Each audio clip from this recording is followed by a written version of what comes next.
And welcome back to the Financially Simple podcast and vlog. As we talked about now, we're recording this for YouTube. If you want to see my beautiful face, check over our YouTube channel. While you're there, please subscribe.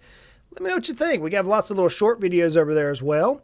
We're doing our best to bring you some information, and I'm trying to make it fun and enjoyable. I know money stinks. It's awful. It drives us crazy.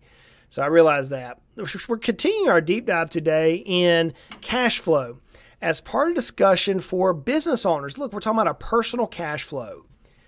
What I want to talk about is how often should I evaluate my budget? You're like, Justin, you're back on the B word again. Yeah, I know. So in the last few episodes, we've talked about things like, should I rent my house? How about if I pay my kids? And as I was talking through this, one of the team members, I said, well, Justin, if you now employ some of these strategies, and then you just gave two, if you employ some of these strategies, should you revisit your budget? Like, absolutely. So they said, well, how often? I've never talked about how often we should deal with our budget or how often we should evaluate. When I'm talking about evaluate, I'm not talking about monitoring like the software packages I've talked about in the past. About, you hook your budget up to like our planning software, for example, we utilize with all our business owners. We can track their budget real time. I'm not talking about tracking. I'm talking about looking at seeing if you should adjust your budget in any way. Should you pay more toward your house? Should you invest more? Should you, and the list goes on and on. So I want to give you 12 times that you should stop and take a hard look at your budget. 12 times you should start this. You should stop. Number one, when you get a raise. Well, Justin, I'm a business owner. I never get a raise. Yeah, you do. Come on. I know better than that. You may not pay yourself a W-2, or you may not pay yourself a consistent draw. You should, by the way, pay yourself a consistent draw. But you may end up doubling the size of your business, and all of a sudden now your net income is higher than what you anticipated. Now's the time to go in and adjust your budget. You may have a spouse who is not working in the business. Now, remember we talked about a while back that you probably should hire your spouse, and that's going to be a reason to change your budget around because your taxes are going to change. But maybe you have a spouse not working in the business and they got a pay raise or they got a pay cut. Then that's the time to look at your budget, which is number two, take a pay cut. If your business is not doing well for whatever reason, you got to take a pay cut. Now's the time to reassess your budget and see what it's going to take to operate your home at a bare minimum. Your spouse gets a pay cut from work. Now's the time to take a hard look at your budget and see what you've got to do to tighten the belt down. What happens if your spouse, number three, loses a job or you lose a job? Somebody loses a job. You say, well, Justin, I'm the business owner. I can't lose a job. Sure you can. You have that concentrated employee issue that we're going to talk about here in the near future. You have that a concentrated customer issue to where all your revenue comes from one customer. And somehow that customer gets teed off at you. They are ticked. I'm talking about flaming mad, like Yosemite Sam, man. Yosemite Sam, I was talking to my kids about him the other day. Where he just blew his top off. I mean, you got a customer that's that mad at you and they're like, we are done and out of here, okay?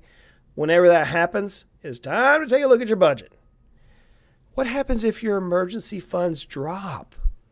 Yeah, you built the emergency fund up. We did what we talked about a while back about growing the emergency fund, and now all of a sudden life happened. A meteor fell and hit your roof. The air conditioner goes out. The car transmission goes out. You're driving from your house in South Georgia to your house in Tennessee, and the engine blows up in your car, and you have to use a credit card to pay it. Yeah, personal experience there. Whenever life happens, time to take a look at your budget because you may need to redeploy some dollars to rebuild your emergency fund. You just may need to do that. What about number five, when you have a baby? New life. So many of our business owners are under the age of 40. In fact, I had a business owner in my office last week who's 40, and he and his wife just had a beautiful baby boy. Beautiful baby boy. I told him, I said, dude, I do not envy you. I do not want to be 40 years old having a baby. One of my dear friends I grew up with in South Georgia with, his birthday's a day behind mine. He's 40 as well. They're having a baby. He'll be 41 before the baby's born. Now's the time to look at your budget. What happens if you get married? Maybe you get married or you move in together. You and your love of your life, a significant other. We work with many clients who are married and we work with many clients who are cohabitating. We do. Whenever you do that, you have to look at your budget. It may be if you're cohabitating and you're not married at this point, it may be to where we have to set up a third budget. You have your person, he or she has their person, or Now you have a joint account that you're operating both budgets out of. You both pour money into it and you operate the household expenses. That's a cohabitating budget. What happens if you get divorced or you break up and you move out? Yep, time to look at the budget again. Yeah, and that one sucks. It really does. I've helped many times here recently, helped business owners. I've helped them break their marriage up as an expert witness in court. I've served as an expert witness many times now, and man, I'll tell you, it's sad. But one of the things you have to do is you have to look at your budget. Now, to a happy note, let's say you finally bought that dream house or you move locations, you've got a new house, you got a new apartment. Yep, it's time to look at your budget. What if you move? You didn't buy a house, but you moved locations. Maybe you took a new job in a new city. Hey, before you move to that city, look at the budget. I've got a client who's moving from Nashville, Tennessee. They own a house.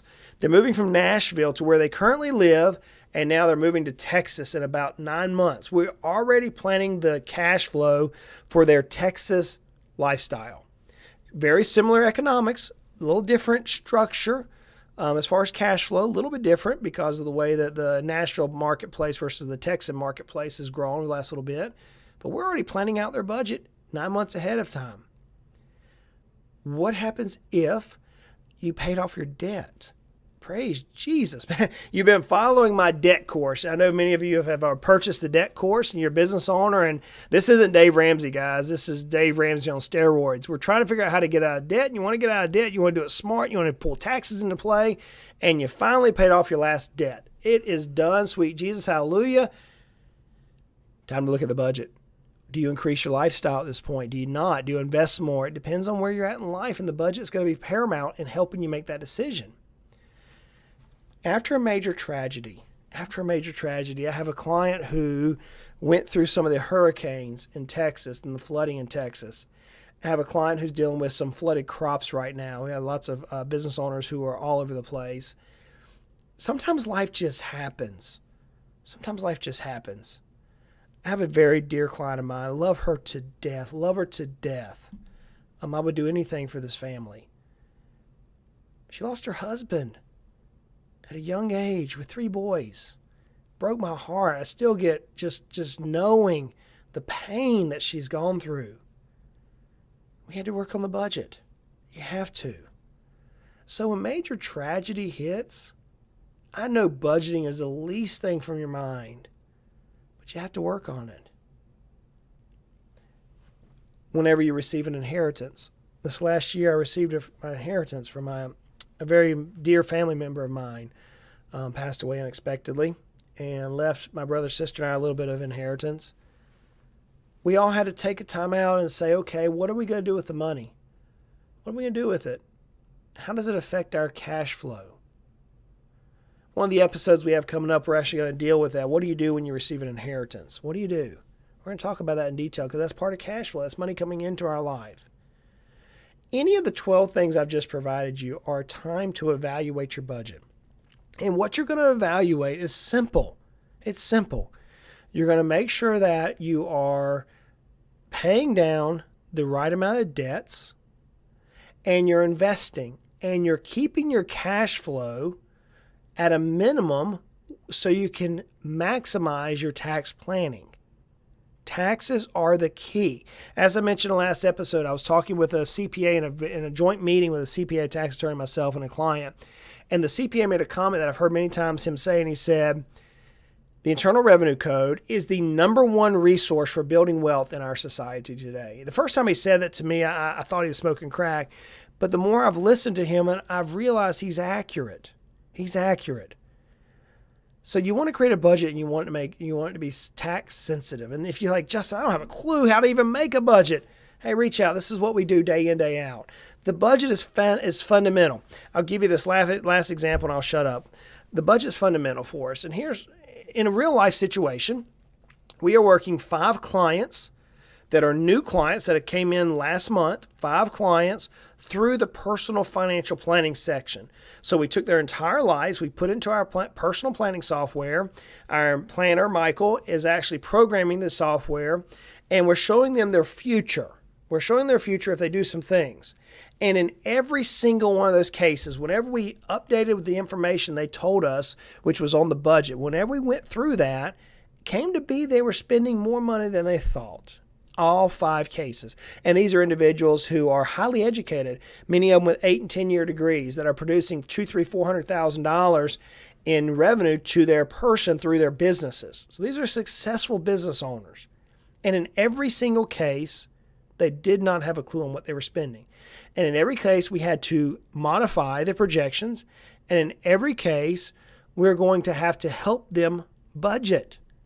Budget's not a bad word, friends. It's a liberating word. The more you know how to budget and you know how to utilize the cash flow properly, what we were able to actually show them is by budgeting properly and deploying the right amount of assets to the right location, the right amount of dollars into the right location. Not only were we able to help them hit their goals individually, these 5 couples better and more efficient, but we are also able to help them reduce their taxes. So the budget is the cornerstone of your financial plan. Your financial plans are right. I can promise you it's because of your budget. I can promise you it is. Like, man, Justin, I didn't realize you'd harp on budget so much. Yeah, after today's episode, I probably won't talk about it, at least for a week. Just joking. But I wanted to give you some times when you should evaluate your budget. You know, we all deal with life. We all do. We plan for the worst and hope for the best. We all do that. When it comes to life, life is going to hit us like a ton of bricks in the face. A Mack truck coming down the road going to run us over at some point. I want to be prepared for that. I want you to succeed. Friends, you can succeed on your journey to where you're headed. You can do it best with a coach. You say, Justin, I don't have a coach. Reach out to us. We know what we're doing. We have an awesome team. We have planners all around the country. You may work with myself even if you needed to. We have lots of folks that we can help. You say, Justin, I just heard you on the podcast. I've been listening to you. Had somebody reach out to us last November. Said, man, I love your podcast. Help me. We've already changed this guy's trajectory massively just by getting his life in order. And he wrote me a thank you card. He said, buddy, it was just actually an email. It said, buddy, thank you so much for the input that you and your company have had. Your team is awesome. I mean, just amazing to hear people just their lives change.